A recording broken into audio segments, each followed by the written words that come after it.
तर मित्रांनो, ठरलं तर मग सिरीमध्ये काय घडले आपण ते बघणार आहोत। तन्वी नागराजला बोलते की याच्या आधी वेगळा पुरावा लागला असेल काय। सर्वजण बेचैन असतात। त्यावेळेस व्हिजिटिंग कार्डशी जज समोर बोलतो, ते आम्हाला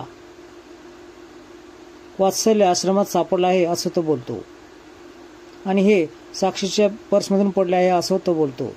तसेच दामिनी मात्र ठामपणे साक्षीच्या मागे उभं राहते आणि असे व्हिजिटिंग कार्ड भरपूर लोकांकडे त्यांनी वाटले असेल।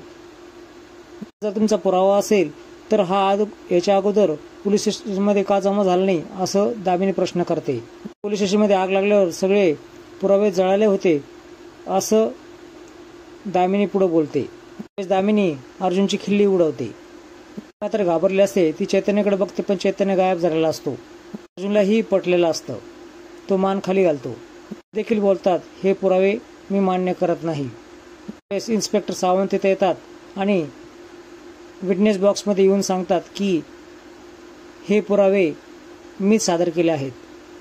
सावंत पुढे बोलतात, माझ्या ड्रॉवरमध्ये ते राहिलं म्हणून सेफ राहिलं आणि मी सर्व माझे पुरावे कायद्याच्या चौकटीत राहूनच जमा केले आहेत। मी मात्र कपाळाला हातच लावून घेते।